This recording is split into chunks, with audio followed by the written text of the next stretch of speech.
Today, we're talking about sustainability. For me, it's a topic that is closely connected to my work because I'm working currently for Ricolto, which is an organization that works over the whole world, working with farmers, farmer organizations, and connecting them all the way through the food system up to the consumers. So sustainability is something that we talk about a lot. But actually, as I've come to understand, sustainability is not necessarily the best way to achieve that goal, and to use that word. So, first of all, when you do a Google search for sustainability, almost every image that will appear has something green, often also in connection to people. But it's striking, yeah, because we associate sustainability with the environment mainly. But as you for sure have heard already by the talks of the previous speakers, sustainability is a lot more than just the environment, right? Typically, we talk about three dimensions: economical, societal, and environmental. And if you look at the crossroad between those three, that's where the sweet spot of sustainability would lie, according to let's say the general current of thought. There is usually a fourth dimension which is added to it, and that is that for something to be sustainable, it should not only be sustainable today, but also allow for sustainability towards future generations. So it's sustainability today should not come at the cost of possibility of having sustainability in future generations. Then there's also a cultural dimension that can sometimes be associated with cultural sustainability, and that has to do with, well, obviously there can be quite a discussion on what it exactly means: cultural sustainability, cultural acceptability, adequacy. But let's say that in general it refers to whatever sustainable action that we undertake in whichever area should not compromise people's dignity, self-respect, and human rights. So that's a bit of a general framing of sustainability. Now, why do we even speak of sustainability? Where does that concept come from? Why has it become so predominant? Because you probably see and read it every day. Something is sustainable, or we have to be more sustainable. But why do we why has it become such a commonplace in our today everyday culture? So let's have a look here at a bit history. As you can see, it's especially after the Second World War, so 1945, 1950, that you see that our economic growth as a planet has expanded exponentially. Yeah, it's without comparison. It's especially then that it started, and not it's not a coincidence that then soon after people start worrying about sustainability. Yeah, in 87 you have a very famous report by Brundtland, Norwegian prime minister at the time, who tries to frame exactly this notion of, if we want to have if we want to live in a sustainable world, this should not come at the cost of sustainability tomorrow. So it's our common future called. Then in 92 you have the Climate Convention, the United Nations Framework Convention on Climate Change, which was negotiated in Rio. Interestingly, in parallel, the North American Free Trade Agreement was negotiated. So here we're talking about economy. In 94, you have the World Trade Organization negotiations that have been concluded. And in 97, we have the Kyoto Protocol. So again, sustainability. It was the first global agreement with binding emission reduction targets. In 2001, we have China becoming a full member of the WTO. So the global world accepting that they're part of the dominant economic system that governs our world. And then also around that period, so between 1998 and 2015, with exception of 1999, every year was the hottest year on record since 1885. Why do I show you this? Because I wanted to illustrate that these processes, the environmental and the economic governance mechanisms, they go parallel, but they don't seem to interlink. Yeah. So there is this big disconnection between global economic environmental governance mechanisms. I'm going to borrow here also a bit from Naomi Klein. This Changes Everything. I can warmly recommend you this book, where she says that, well, it's striking to see that in Rio and Kyoto, so the main environmental governance mechanisms, the kind of language that is used is quite striking. Yeah? We want to tackle climate change, but this cannot come at the cost of restricting international trade. Yeah.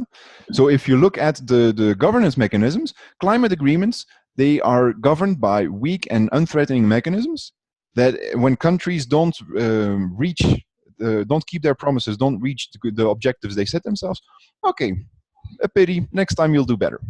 When you look at trade agreements, they're very, very strict systems where if you don't follow the rules, you get penalized, companies can sue you. Yeah. So very striking, because if we want to promote international trade, if we want the global economy to grow, that means there will be more travel, more resource extraction, and more emissions. So the two go hand in hand. You cannot separate one from the other. Yeah? But of course, with such governance mechanisms that are completely different, you see that the incentive for governments to become more strong, more strict on anti-pollution, on environmental protection and safeguard, there's no incentive, because they will get sued if they do so. Yeah? So this is built in those governance models and in our capital.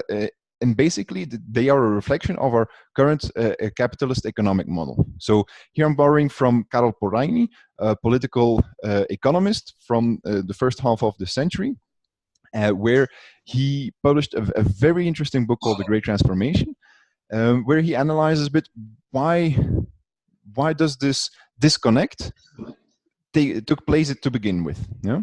And so if you look at it from a historical perspective, before 1750, the economy was at the service of society. Yeah, within the limit, respecting the limits of the land. Whatever was produced was meant to serve people. Yeah, of course there was trade going on, but this was on a pretty small scale, more on from the idea, I can produce something that you cannot produce, so I will produce a bit more of it, so I can sell it to you, and at the same time, you probably produce something that I can't produce, and so that's a way of engaging in a market exchange. But it was always at the service of people. You know? What do we see in with the Industrial Revolution? That all of a sudden, man and land become commodities, something that can be traded. And why? To serve capital.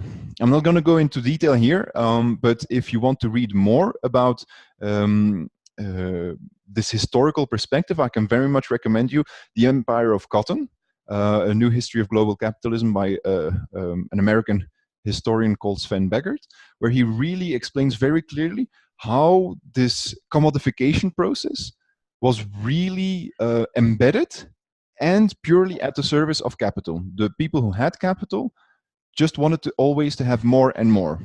So it was this sort of commodification is an inherent part of the economic model that currently governs our society. So if that is the case, how can we overcome it? Here we have the Sustainable Development Goals. You've probably all heard of them. In 2015, yeah, the follow-up of the Millennium Development Goals, and the Millennium Development Goals turned out to become sustainable. Yeah, so sustainability at the heart of our main global governance mechanism of the United Nations. All nations commit to accomplishing the 17 goals. Yeah, so here we have actually what is the red thread through those goals is a bit the promise of green growth. Yeah. So like any government, when they submit a new budget or during elections, yeah, when new candidates have an election manifesto, usually what happens is that there is a controller's office that checks whether the plan is feasible, whether it's realistic given the resources available. You know?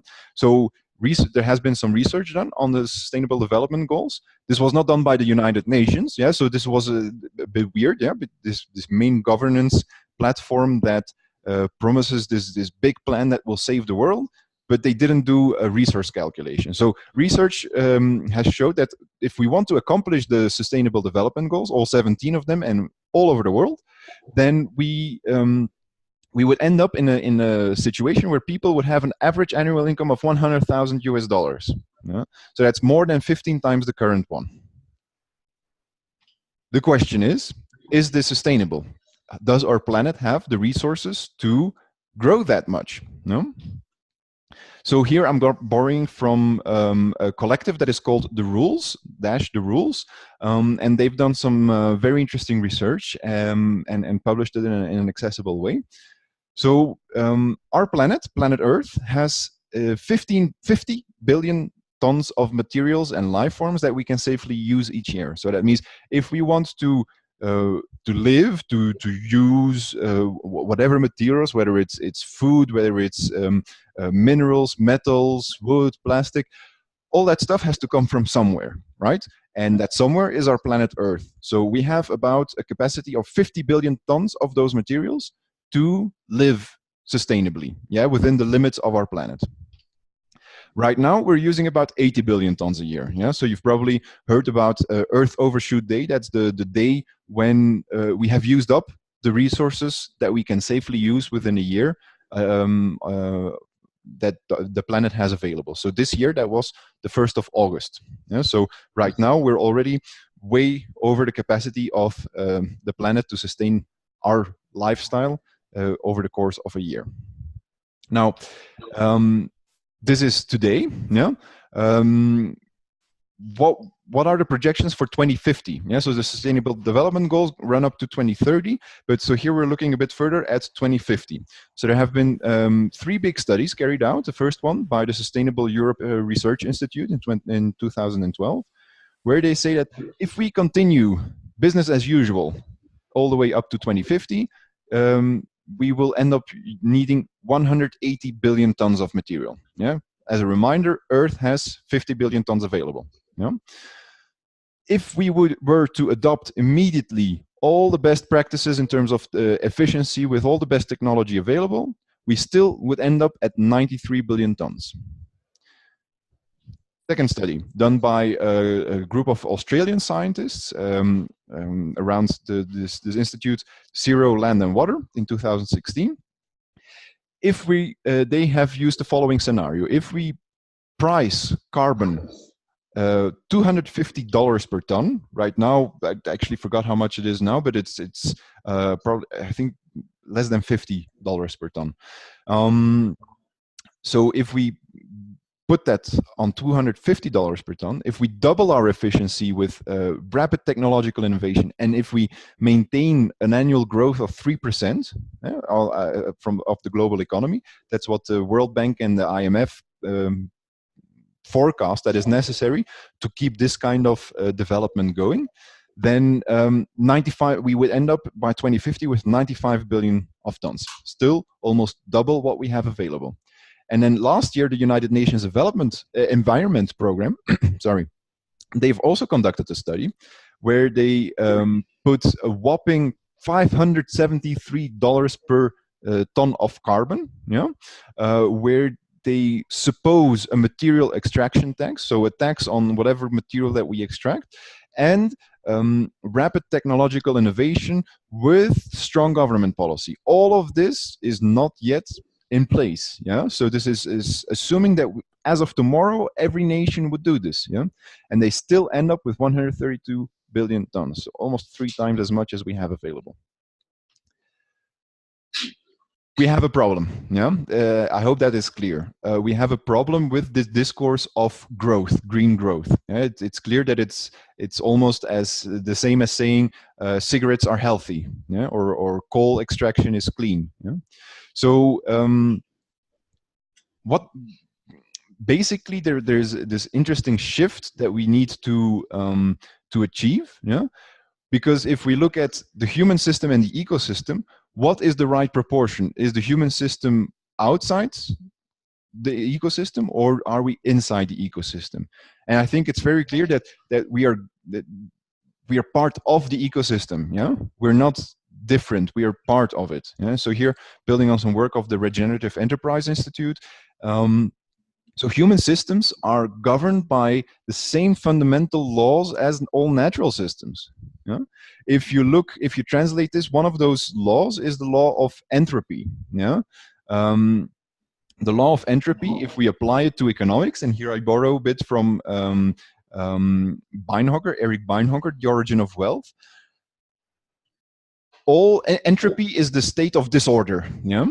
So the law of entropy says that if you create order in one place, yeah, so if you reduce the state of disorder in one place, then you will augment the state of disorder elsewhere. Yeah? So if you apply this to the economy, so all value-creating economic transformations and transactions that reduce entropy locally within the economic system will necessarily increase entropy globally. Yeah? And that's basically what we see. Yeah, we extract resources, we turn them into economic goods, but this comes at a cost. Yeah, this comes at a cost of having the fact that we have more order here comes at the cost of having more disorder elsewhere. And disorder elsewhere is our planet. Yeah, there's nothing that goes outside our planet. So if we go back to that first diagram that I showed you with the 3 areas, actually, more correct way of visualizing that diagram is saying, no, there are 3 concentric circles. The economy is the smallest one at the heart, but if we have an economy that does not take into account the limits of society, of man, what's the point of that economy? And if that combination does not respect the limits of the planet, well, at some point the planet will say, screw you. Yeah. So we have to radically rethink the way that we look at sustainability, at the economy. It has to be at the heart of the ecosystem in which that we work. Yeah. So for any enterprise, this is again like a very basic rule of thumb. For any enterprise to thrive, it should model its own paradigms, processes, and practices after the ecosystems in which it exists. Yeah. So you cannot pretend that you can be sustainable if you don't respect the basic models, laws, processes of the ecosystem in which you function. No? Following from this, any solution should mimic the ecosystem, like I said, in which the problem originated. So if we have a challenge, look at the ecosystem from which that challenge originates and try to mimic those dynamics and processes according to that ecosystem. As quantum physics has demonstrated, everything is interconnected. Flow, yeah? There is no such thing as separation. Yeah? Everything is interconnected. Therefore, any solution that we are trying to come up with should be integral. Yeah? And here I borrow on Ken Wilber's all quadrants, all life model, coming from a theory of everything, which says that an integral approach should reflect 4 areas. The upper left quadrant is the interior individual area. It's everything that has to do with our consciousness, with our thoughts, with our states of mind, our perceptions. The upper right corner has to do with the exterior individual aspect, everything that is physical, that we can observe, that we can see, that we can touch. The bottom left corner, the individual interior, the collective interior part, is what we as a society, as a group of people, everything that the collective consciousness, so to say, yeah, our shared values, the language that we use, the cultural background, that is all part of that interior collective space. And then there is a fourth space, which is the exterior collective space, and that there we refer to all the systems that govern our society. Can be government, can be the natural environment. So all this is part of the exterior collective quadrant. So I'm going to now cover all those four areas to see if there is a way out of this this impossible situation, because the green growth illusion myth is clear that it's not feasible. We don't have the resources. We don't have 3 or 4 planets that we can tap into. So going to this subjective individual interior part, it's important to realize, and I'm borrowing here a lot of on the work of David Bohm, one of the main quantum physicists of the past century, one of the most important ones. And so just like what you see here in the image is a vortex, yeah, it's like this spinning wheel in water, yeah. So yes, we call it a vortex, but in fact we cannot separate it from the river, yeah. There is no beginning or end point, and without the river there is no vortex, yeah? So here we arrive actually at the illusion that we can conceive of things and they're as if they were separate from us, yeah. We can think things, but they're inherently part of our thinking process, yeah. They're not different from the thinker, they're part of it. So why do our mind has this way of objectifying, yeah, of pretending that there are external things, but the only reason it does so is because it helps us to understand the world. It helps us to study and understand how the world in which we live makes sense, yeah. But there is no as such separate existence, yeah. It's one continuum. We're all part of this flow. It's one continuum. And interesting, why would that objectified world that we have, why would we pretend to think that it's the right one? And why would our view be the right one if we're only able to perceive an infinitely small part of it? Yeah. If you look at that small graph that I just showed you, the upper ribbon, black ribbon, is all the different vibrations that exist in the universe. What we as humans are able to perceive is that bottom ribbon, yeah, where you see the visible light. Yeah, that's what we're able to see. But all the other vibrations, we're not able to perceive them. So why would our perception be the right one? Yeah, why would our understanding of the world be the way that we should look at things? Yeah. So this is the first part, reconceptualizing our consciousness and how we look at the world. The second part, yeah, more physical. Here we're going to talk a bit about measure. Yeah, we're going to cover 3 areas: physical, social, and mental. Yeah? And we're going to do a bit of linguistics, linguistic analysis. If we look at physical health, yeah, we associate that with the word medicine. Yeah? Medicine comes from the Latin word medere, which means to cure.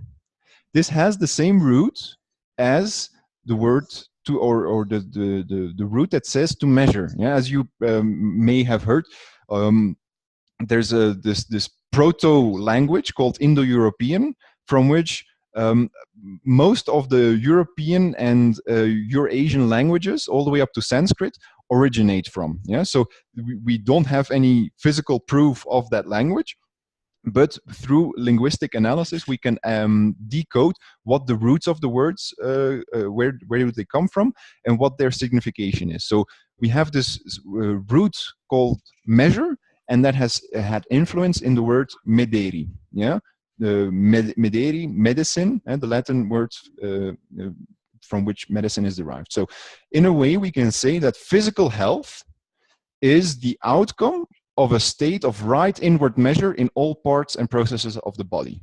No? Okay, moving to the social part.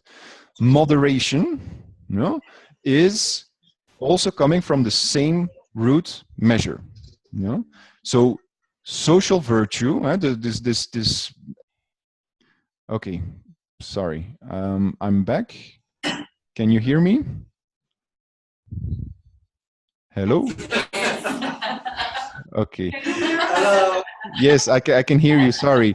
Where did you lose me? At which part in the presentation did you lose me?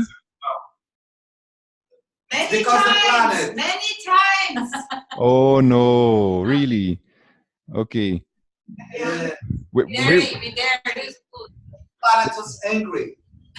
sorry? But you do music. Okay, so shall I just continue from here, or should I go back some slides? Okay. Okay, so I was explaining it that we have this notion of measure, yeah, that is we see reflected both in the physical area, medicine, yeah, and also in the social area. Moderation comes from the same measure, notion of measure, right? So this social concept of virtue is referred to the right inner measure underlying how we act and behave within society, right? Moving on to the mind, yeah, we see that meditation has also the same root. Yeah, meditation understood as sort of weighing, pondering, measuring the whole process of thought. Yeah, it's standing still and just observing our thoughts. It comes also from the same root to measure, right? So mental health is in a way the outcome of these inner activities of the mind to a state of harmonious measure, right? So to conclude this part, being aware of the inner measure of things has a direct reflection on the outside. Yeah. So to live a healthy, happy, harmonious life, we need measure. We need that inner perception of measure. So we cannot be harmonious outside if we're not inside. Now, you're wondering, okay, so but why aren't we then? Yeah.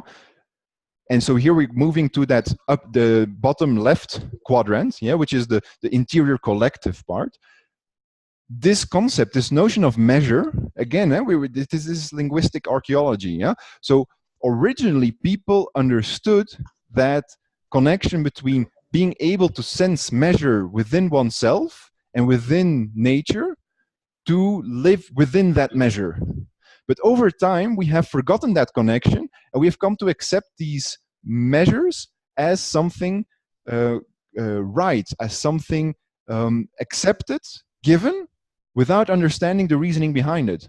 So that's why it's so interesting to do a bit more of this linguistic archaeology to see how do certain notions, where do they come from? Yeah. So we see, for example, in English, the word company comes from the French compagne, and compagne has this connotation of the sharing of bread. Yeah? Moving on to Swedish, näringsliv is the oldest Swedish term for business, and it actually means nourishment for life. Yeah? Finally, we have here Chinese, the oldest Chinese symbol for business translates as life meaning. Yeah? So this original idea behind doing economy, doing business is very much connected with life essence, yeah, with sharing, with nourishing, with giving meaning, yeah. But we have completely forgotten about that. So if we would be able to do a bit more of this linguistic archaeology, we would actually rediscover this notion of measure as a collective, as society, and it would give so much more meaning to everything that we do. We would be more realigned with our purpose and live more in harmony with that system within which we live. Finally, going to this outward collective area, yeah, well, what does that mean? It means that we actually should give up this notion of growth as inherently good and go for a donut instead. Yeah, and so here I borrow from Kate Raworth, Doughnut Economics, which is a completely different way of conceptualizing economics, moving away from that notion of growth as the basic of economics to this donut of respect of the right space between, on the one hand, our natural environment within which we live, and on the other hand, our human environment. Yeah. So she has conceptualized, again, you can read more about this. There are quite accessible videos and summaries of the book online. But the basic concept is we need to find how to live within that donut, because if we don't on the inner side of the donut, we actually lose human well-being. If we don't on the outer side of the donut, we actually eat up the environment in which we live, which at some point is bound to cause a crash.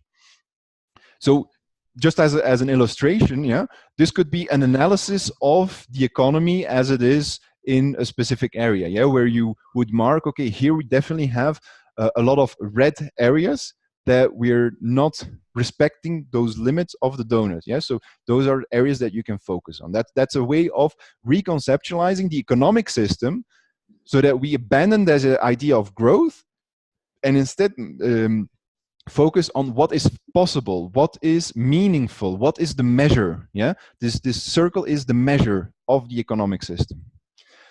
So to conclude my presentation, yeah, so instead of focusing on growth, why don't we focus on connection? Yeah, this notion of sustainability means that there are parts that are not sustainable, that the people are sustainable and there are people who are not sustainable. Yeah, but as we can see, when we create these kind of divisions, at some point we will always have a rupture even within those groups. Yeah, and division is never good, because as we have come to understand, we're part of one. Yeah, there is this unity. So instead of trying to separate our work from nature, yeah, we should focus on connecting it. We should focus on connecting it, making sure that we avoid the state of disunity. You know?